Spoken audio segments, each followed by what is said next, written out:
নমস্কাৰ দৰ্শক ৰাইজ সকলোকে স্বাগতম জনাইছোঁ জ্ঞান বাৰ্তাৰ অন্য এটি এপিছডলৈ।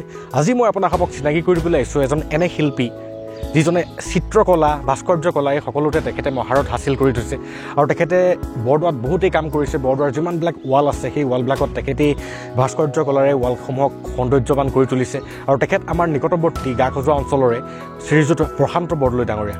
নমস্কাৰ। নমস্কাৰ। মই আজি আপোনাৰ ওচৰলৈ আহিলোঁ এই কাৰণে যে আপোনালোকৰ প্ৰতিভাসমূহক আচলতে যিসমূহ প্ৰতিভাক আমাৰ ৰাইজে আমাৰ সমাজখনে প্ৰাধান্য দিব লাগে, আমাৰ সমাজে আপোনালোকক স্বীকৃতি দিব লাগে এজন শিল্পী হিচাপে, কিন্তু সমাজে এই প্ৰতিভাৱান ব্যক্তিসকলক ডমিনেট কৰি ৰাখে। গতিকে আপোনালোকৰ প্ৰতিভাসমূহক বিকাশ কৰাই বৰ্তমান নৱপ্ৰজন্মক যাতে তাৰ পৰা অনুপ্ৰাণিত কৰাব পাৰোঁ তেনেকুৱা এটা মনোভাৱ লৈ মই আজি আপোনাৰ কাষলৈ আহিলোঁ। পোনপ্ৰথমে সকলোকে এটা কথা অৱগত কৰোঁ যে এতিয়া বৰ্তমান তেখেতৰ সৃষ্টি আজি গোটেই সমূহকে দেখাম। বৰ্তমান আমি বৰদোৱাতে আছোঁ আৰু বৰদোৱাতে আজি তেখেতে মোক ইনভাইট কৰিলে যে মোৰ ইণ্টাৰভিউটো কৰিবলৈ বৰদোৱালৈকে যোৱা ভাল হ'ব, কাৰণ বৰদোৱাত মোৰ সৃষ্টিৰাজিসমূহ আছে আৰু সেইসমূহকো যদি দেখাবলৈ পোৱা যায় ভাল লাগিব। আৰু ময়ো ভাবিলোঁ যে হয়। পোনপ্ৰথমে মই আপোনাৰ পৰা জানিব বিচাৰোঁ আপুনি এই শিল্প জগতলৈ কেনেকৈ অনুপ্ৰাণিত হ'ল, কেনেকৈ শিল্প জগতখনত মানে আপুনি কৰ্ম কৰি পেলাই ভৱিষ্যতলৈ গৈ জীৱিকা নিৰ্বাহ কৰিম বুলি মনতে এটা ভাৱনা আহিছিলে, সেই বিষয়ে যদি অৱগত কৰে বহুতেই ভাল লাগিব। হয়, মোৰ অৱশ্যে এই শিল্পকৰ্মটো মোৰ জন্মগত বুলি ক'লেও ভুল নহ'ব। তথাপিও মোৰ সৰু মামা তেখেতৰ এই ক্ষেত্ৰত বহুত হাত আছিলে। তেখেতে মানে ধৰি লওক এই কাঠ পেঞ্চিল দিয়ে ড্ৰয়িং পেপাৰবিলাকত মানে খুব সুন্দৰ সুন্দৰ ছবি আঁকিছিলে আৰু সেইবিলাক মই দেখিছিলোঁ আৰু খুব চাই আছিলোঁ কেনেকৈ আঁকে, আৰু সেইবিলাক মানে চাই মই আকৃষ্ট হ'লোঁ। এনেও মোৰ শিল্পী সুলভ এটা মানে মন আছিলে, কিন্তু তাৰ পৰিৱৰ্তে তেখেতৰ সেইবিলাক দেখা পাই মই আৰু বেছিকৈ মানে অনুপ্ৰাণিত হ'লোঁ আৰু তেতিয়াৰ পৰাই মোৰ সেই মানে যাত্ৰাটো আৰম্ভ হৈছে। আৰু বহুত ধন্যবাদ আপোনাৰ এই কলাকৃষ্টিৰ প্ৰতি আকৃষ্টতাৰ বিষয়ে আমাক অৱগত কৰাৰ বাবে। গতিকে দৰ্শক ৰাইজ মই এটা কথা ক'ব বিচাৰোঁ যে অনুপ্ৰাণিত এনেকুৱাকেই হোৱা যায় আৰু অনুপ্ৰাণিত হ'লে সেই দিশত নিজকে ধাৱমান কৰিলে এটা সময়ত নিৰ্দিষ্ট এটা গন্তব্যস্থানো পোৱা যায়। এওঁলোক সেই তেনেকুৱা উদাহৰণ, এওঁলোক আদৰ্শ উপদেশতকৈ আৰ্হি ভাল মই আৰ্হি হিচাপে প্ৰতিজন ব্যক্তিক আপোনালোকক প্ৰস্তুত কৰি দেখাই দিছোঁ। গতিকে এইসকল ব্যক্তিয়ে এটা নিৰ্দিষ্ট দিশত গৈ আজি বৰ্তমান সমাজত নিজকে প্ৰতিষ্ঠা কৰিবলৈ সক্ষম হৈছে। তেওঁ নিজৰ হাতেৰে নিৰ্মাণ কৰা কিমান যে নামসিংহ গায়ন বায়ন কিমান নামঘৰত প্ৰতিষ্ঠিত হৈ আছে সেইটো তেখেতো বোধ কৰোঁ হিচাপ নাথাকিব। গতিকে আমাৰ নৱপ্ৰজন্ম তোমালোকে যদিহে এই বিষয়ে অনুপ্ৰাণিত হোৱা নিশ্চয় নিজকে আগবঢ়াই নিবলৈ চেষ্টা কৰা। বাৰু সবিশেষ আহিম। গতিকে বৰদোৱাত আছোঁ, অকণ পৰিভ্ৰমণো কৰোঁ, নহয় জানো? হয় দৰ্শক ৰাইজ, এতিয়া আমি য'ত খাৰা হৈ আছোঁ বৰদোৱাৰ আমাৰ বেক চাইডে যিখন ৱাল দেখিছে গোটেই ৱালখনৰ যিমানখিনি ভাস্কৰ্য শিল্পৰে সজাই তুলিছে সেয়া আমাৰ মৰমৰ খুৰাজনে সজাই তুলিছে।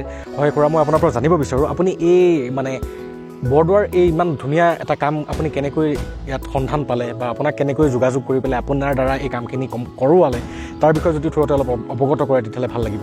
হয়, তেতিয়া হয়তো 2013 চনমান হয়, 13 তেনেকৈ 12-13 হ'ব পাৰে।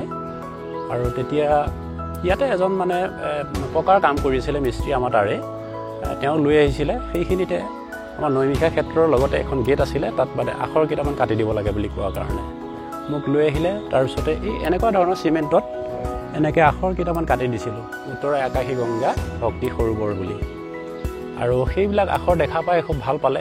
ভাল পোৱাৰ পিছতেই আমাৰ এছিষ্টেণ্ট ছেক্ৰেটেৰী তুৱাৰাম বৰুৱা তেখেতে মোক মানে ক'লে যে তুমি এটা কাম কৰা, এই ৱালখনত অলপ মানে ছবি মানে ইয়াত কৰিব লাগিব, গতিকে তুমি পাৰিবানে নোৱাৰা? মই বোলো এই ছবিসমূহ মানে আমাৰ শ্ৰীকৃষ্ণৰ আত্মজীৱনী ভাগৱতৰ। হয় হয় হয় হয় হয় মানে তাৰপিছতে ক'লে, মই ক'লোঁ বোলো ছবিখিনি আপোনালোকে নিৰ্বাচন কৰি দিব আৰু মই সেইমতে মই কৰি দিম আৰু সেই মৰ্মে দাম দৰো হ'ল।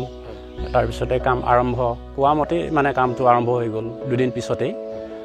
তাৰপিছতে মোক প্ৰথমতে কাম কৰিবলৈ দিলে সেই শিপিনেদি আছিলে একেবাৰে মূৰত অৰ্জুনৰ যিখন ৰথ, মানে মহাভাৰতৰ যিখন ৰথ অৰ্জুন শ্ৰীকৃষ্ণ যুদ্ধৰ মুহূৰ্ত, সেই ছবিখনৰ পৰা আৰম্ভ কৰি মই এনেকৈ 8খন ছবি আঁকিলোঁ।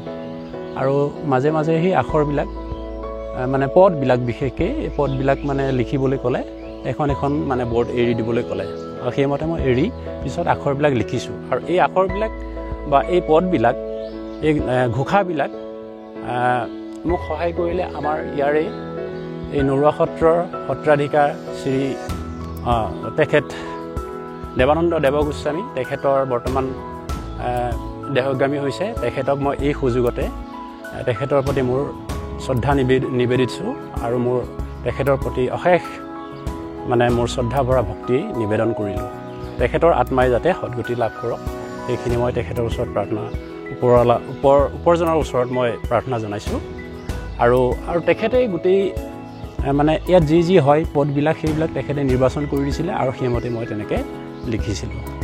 হয়, বহুত ধন্যবাদ। আপোনাৰ কেনেকৈ কামটো আজি আমাৰ চকুত পৰাকৈ আপোনালোকে কৰি তুলিলে, তাৰ আঁৰত কিমানখিনি কষ্ট সোমাই আছিলে সেই বিষয়ে জনোৱাৰ কাৰণে বহুতেই ধন্যবাদ। হয়, ইয়াৰ পৰা মই এটা কথা ক'ব বিচাৰোঁ যে যিকোনো এটা কাম আমি ৰেডিমেড প্লেটত দেখা পাইছোঁ হয়, কিন্তু সেই ৰেডিমেড প্লেটত যিটো দেখা পাইছোঁ তাৰ আঁৰত আমাৰ এই শিল্পীসকলৰ দেহ মন সকলো ঢালি দি সোমোৱাই দিয়াৰ পাছতহে, নিজকে তাত আত্মনিয়োগ কৰাৰ পাছতহে, নিজকে একাগ্ৰতাৰে সেই কামত লিপ্ত কৰোৱাৰ পাছতহে আমি এনেকুৱা এটা ৰেডিমেড হিচাপে পাওঁ। গতিকে আপোনালোক বহুতেই ধন্যবাদৰ পাত্ৰ আৰু এই সুযোগতে মই আপোনাক ধন্যবাদ জ্ঞাপন কৰিছোঁ।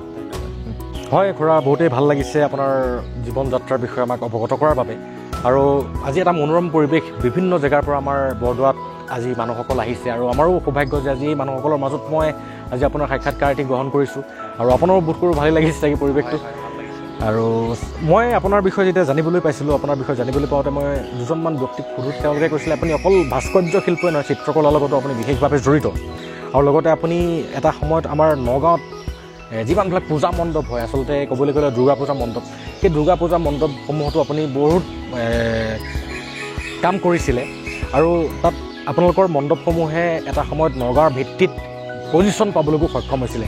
গতিকে আপোনাৰ সেই সৃষ্টিৰাজিৰ বিষয়ে যদি চমুকে অকণ অৱগত কৰে, আমাৰ নৱপ্ৰজন্ম নিশ্চয় তাৰ পৰা অনুপ্ৰাণিত হৈ পেলাই তেওঁলোকো এই সৃষ্টিশীল মনোবৃত্তি এটা লৈ পেলাই ভাস্কৰ্য শিল্পৰ প্ৰতি তেওঁলোকো যাতে এটা আগবাঢ়ি আহে, তেনেকুৱা এটা প্ৰেৰণা মই আপোনাৰ পৰা বিচাৰোঁ। তেতিয়া মই ধৰি লওক মেট্ৰিক পাছ কৰিছোঁ। হাই ছেকেণ্ডেৰীটো নগাঁও গভবইজতেই মই মানে এডমিশ্যন লৈছিলোঁ। সেইটো মানে হাই ছেকেণ্ডেৰী পাছ কৰাৰ পিছত মানে কলেজলৈ যেতিয়া গ'লোঁ, কলেজত যোৱাৰ পিছতে মানে কি কৰিম, তেতিয়াওতো মোৰ আৰ্থিক অৱস্থাটো বহুত বেয়া আছিলে। তেতিয়া মানে আৰু এই বিশেষকৈ মোৰ যিটো আৰ্ট লাইন, এই আৰ্ট লাইনটোত মোৰ বৰ ৰাপ আছিলে। আৰু তেনে মুহূৰ্ততে এজন মহান ব্যক্তি আহিলে মোৰ ওচৰত। তেখেতৰ নাম মণি কেওঁট, তেখেত বৰ্তমান নাই, আমাৰ হয় ৰাইডঙীয়া বৰিগাঁও। তেখেত আহিল মোৰ ওচৰত, আহি পেলাই তেখেতে ক'লে যে মোৰ অলপ মানে সহায় মানে হেল্পাৰ এজন প্ৰয়োজন হৈছিলে, তই পাৰিবি নেকি? মই বোলো পাৰিম খুৰা। তই এটা কাম কৰিবি, দুৰ্গা পূজা পেণ্ডেল মই 2-3টামান লৈছোঁ, গতিকে তই যাবি তাত কাম কৰিবি আৰু তই পইচা কেইটামান পাবি আৰু কামটো শিকিব পাৰিবি। আৰু সেইমতে মই তেখেতৰ লগত নিয়োজিত হ'লোঁ। প্ৰায় 8 বছৰ ধৰি তেখেতৰ লগত কাম কৰিলোঁ আৰু নগাঁও বিভিন্ন পেণ্ডেলসমূহ বা মণ্ডপসমূহ তেতিয়া সজাই পৰাই তোলা হৈছিলে, দুৰ্গা পূজাৰ মণ্ডপ। তাৰপিছতে তাৰ ভিতৰতে দুই-একে মানে পজিশ্যনো পাইছে। তাৰ বাহিৰেও তেনেকৈ হনুমান মেলাৰ কাম কিছুমান আৰম্ভ হৈছিলে, যিটো মুভিং মূৰ্তিবিলাক হয় তেনেকুৱা কিছুমান কাম, ছেটিংছৰ কাম বিশেষকৈ আৰু ছেটিংছৰ কাম কৰিছিলোঁ। সেইখিনি কৰিলোঁ। তাৰপিছতেই এইটো হয়তো 1993 চন মানেই হ'ব চাগে।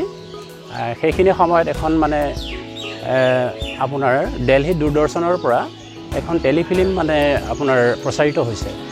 আৰু তাত মানে তাৰ আগতে আমাৰ শ্বুটিং হৈছিলে নগাঁও আপোনাৰ আমোলাপট্টি নাট্য মন্দিৰত। ইনডোৰ মানে শ্বুটিংটো আপোনাৰ নাট্য মন্দিৰতে হ'ল। আউটডোৰটো আপোনাৰ শৰাইঘাট দলঙৰ তলত হৈছিলে, যিটো লাচিত বৰফুকন বুলি মানে নামাকৰণ কৰা হৈছিলে।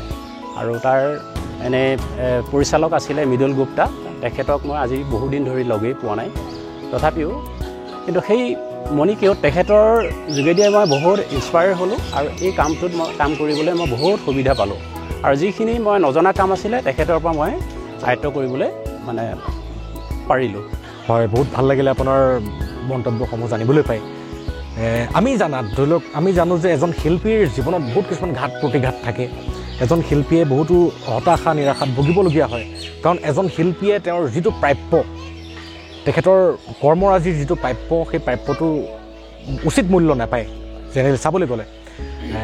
গতিকে আপোনাৰো ক্ষেত্ৰত সেই তেনেকুৱা উচিত প্ৰমূল্য নাপাওঁতে আপোনাৰ মনত কেতিয়াবা নিগেটিভিটি আহিছিল নেকি, যে এই কাম বাদ দিওঁ বা এই কামবিলাক মই কৰি পেলাই আৰ্থিকভাৱে সচ্ছল হ'ব পৰা নাই এই তেনেকুৱা কিছুমান নিগেটিভ চিন্তা আপোনাৰ মনলৈ কেতিয়াবা আহিছিল নেকি নিশ্চয় আহিছিলে মানে তেতিয়া মোক হাজিৰা হিচাপে 50 টকাই দিছিলে তাৰ ওপৰত দিয়া নাছিলে 50 টকা হাজিৰাত মই ৰাতিপুৱাৰ পৰা ৰাতি 2-3টা বজালৈকে কাম কৰিব লগা হৈছিলে বহুত কষ্ট হৈছিলে তথাপিও মই তেনেকৈ প্ৰতিবাদ কৰা নাছিলোঁ কাম কৰি গৈছিলোঁ কামটো শিকাৰ তাৰণাত আৰু মানে কথা হ'ল কি তেখেতক মই সহায় কৰাৰ কিছুমান হেৰিয়াত খাতিৰত তেনেকৈ ইমান হেৰি কৰা নাছিলোঁ কিন্তু পিছত গৈ দেখিছিলোঁ যে মই নিজেই চলিবলৈ বৰ অসুবিধা হৈছিলে আৰু তেতিয়া মোৰ মনটো অকণমান ভাগি পৰিছিলে যে ইয়াৰ কাম কৰাতকৈ মই বেলেগ কিবা এটা কাম কৰাই ভাল হ'ব নেকি এই বুলি মই বহুত মানে হীনমন্যতাত ভুগিছিলোঁ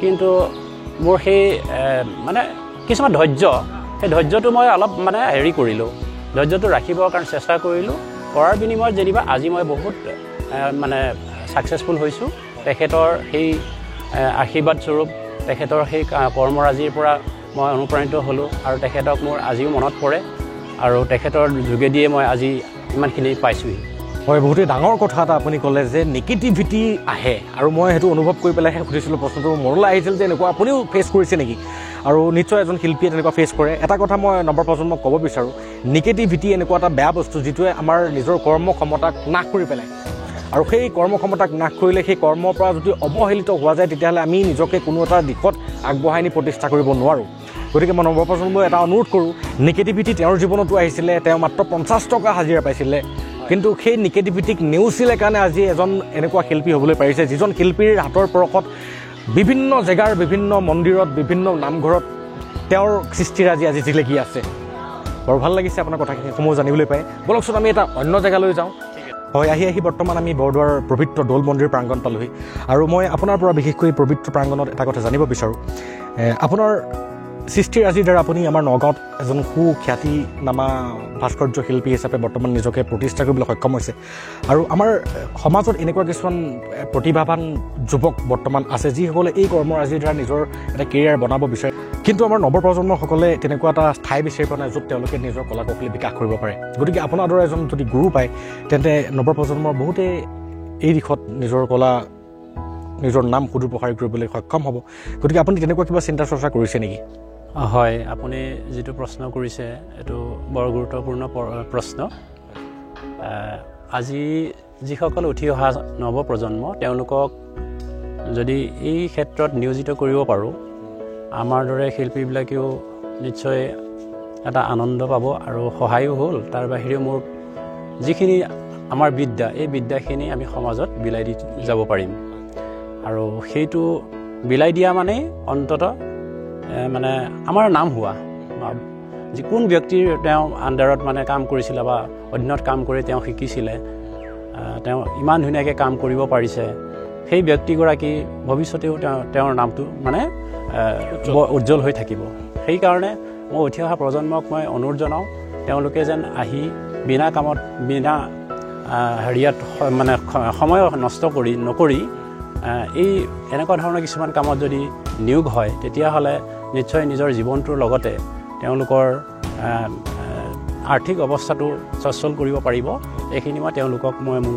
তৰফৰ পৰা আহ্বান জনাইছোঁ হয় খুব সুন্দৰ আপোনাৰ মতামতটো পাই বহুতেই ভাল লাগিল আৰু হয় আমাৰ নৱপ্ৰজন্ম তোমালোককো ক'ব বিচাৰোঁ মই আজি অনুভৱী ব্যক্তিসকলৰ কাষৰ পৰা তোমালোকলৈ এইটোৱে মেছেজ দিবলৈ সদায় প্ৰয়াস কৰি আছোঁ যাতে তোমালোকে নিজৰ সময়বিলাকক এটা নিৰ্দিষ্ট কৰ্মত নিয়োজিত কৰি সেই কৰ্মটোত যাতে এটা সময়ত গৈ বিশাৰদ হাচিল কৰিব পাৰে আৰু আমাৰ সময়বিলাকক অপব্যৱহাৰ কৰাৰ বহুত মাধ্যম আছে আজি মোবাইলটোৱে যদি তোমালোকে লোৱা ৰীল স্ক্ৰল কৰিবৰ কাৰণে তোমালোক জন্ম হোৱা নাই অকল ৰীল এটাৰ পিছত এটাকে আমি স্ৱাইপ কৰিবলৈ আমি জন্ম লোৱা নাই আমাৰ মানৱ জীৱনটো বহুতেই মূল্যৱান আৰু এই মূল্যৱান জীৱনটোক যদি আমি ধুনীয়া সৎ কামত ব্যৱহাৰ কৰোঁ সৎ এটা প্ৰতিষ্ঠানত ব্যৱহাৰ কৰোঁ তেন্তে ভৱিষ্যতলৈ গৈ নিজকে প্ৰতিষ্ঠা কৰাৰ লগতে আপুনি কোৱাৰ দৰে আৰ্থিকভাৱে স্বাৱলম্বীও হ'ব পৰা যায় গতিকে বহুত ভাল লাগিল আপোনাৰ পৰামৰ্শসমূহ আপোনাৰ বহুমূলীয়া সময়ৰ মাজৰ পৰাই এটা দিন মোৰ বাবে তথা বৰ্তমান নৱপ্ৰজন্মৰ বাবে হওক বৰ্তমান সমাজখনৰ বাবে এই শিল্পী কলা মনোবৃত্তি এটা গ্ৰহণ কৰিবৰ কাৰণে যিখিনি পৰামৰ্শ আগবাঢ়িছে তাৰ বাবে অশেষ ধন্যবাদ জনাইছোঁ আপোনাক আৰু যিহেতু এটা সময়ৰো সীমা থাকে গতিকে আজিৰ বাবে মই আপোনাৰ পৰা তথা দৰ্শক ৰাইজ আপোনালোকৰ পৰা বিদায় লৈছোঁ নমস্কাৰ